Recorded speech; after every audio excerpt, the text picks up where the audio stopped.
Hi, and welcome to week 2 of SEI 506.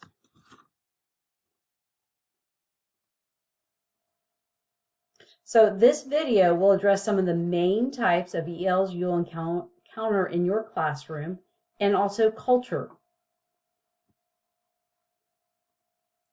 So, main types of ELs.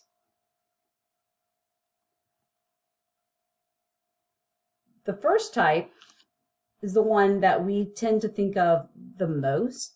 These are your recent arrival ELs.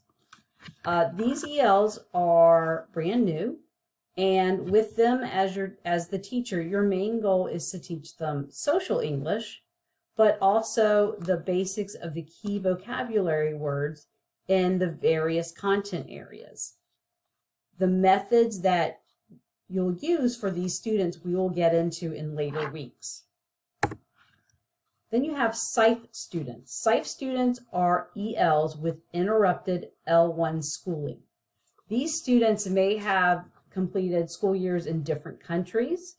Maybe one year they were in their country, and then the next year they went to the United States, and then they went back to their country. So they've got some back and forth.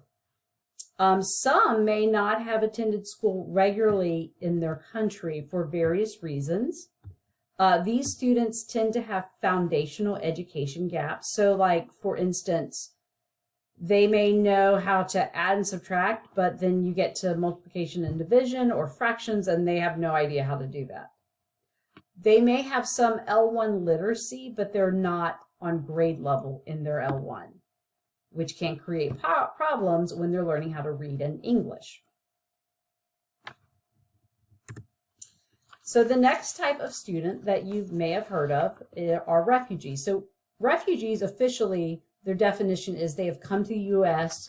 for political or religious and or racial or ethnic persecution, okay? In the past, I've taught some refugees, but I haven't had too many in the past few years. Their educational needs really depend on their situation and their experiences. So some, they may have gaps in education, like a SEI student.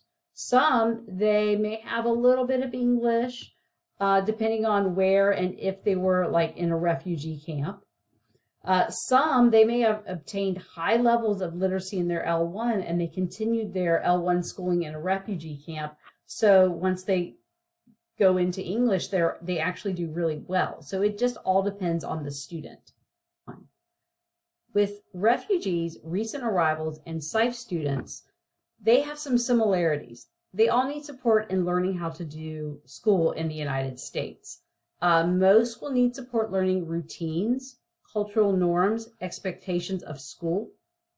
They may have some gaps and need to learn basic skills, like holding a pencil or using a pair of scissors.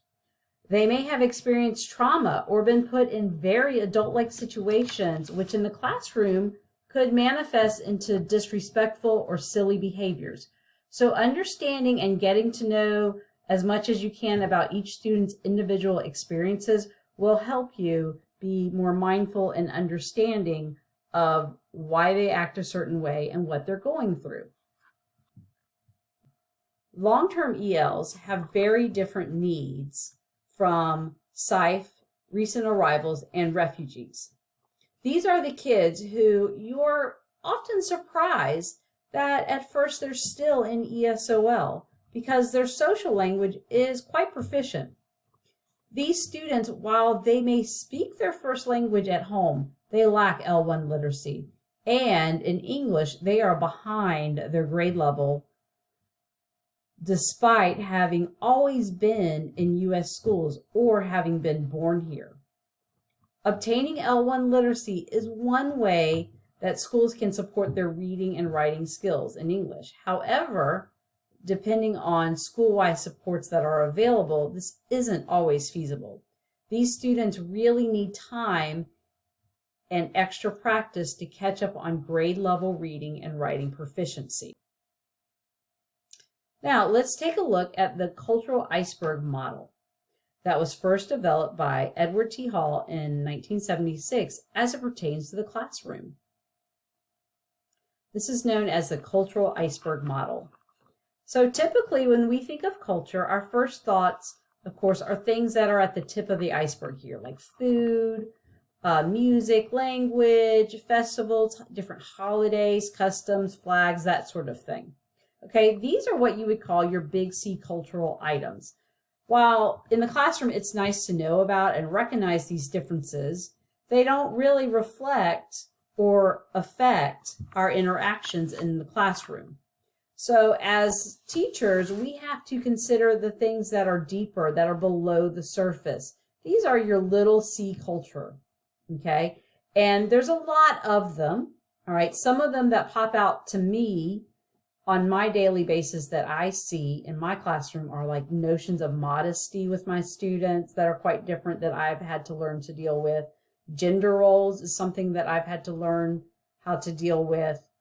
Attitudes and importance of time, okay? Importance of space, the way you view space. And different kinds of learning styles are some things that I see in the classroom, and there are lots of different ones as everyone can tell here. So these are the ones though that honestly affect our interactions in the classroom more. So this week, while you are considering your discussions about developing cultural competency, consider some of these, okay? Think about how being mindful of some of these hidden cultural differences can help you to better understand your students from different cultural backgrounds. Think about how could some of these more internalized cultural norms cause cultural miscommunications in your own classrooms. And also consider how we can support our ELs while teaching them the cultural norms and expectations that are found within U.S. schools. So consider all those things this week as you read and you consider your discussion question. And this is where I got my picture from. So anyways, welcome to week 2, and I hope this video is helpful for you.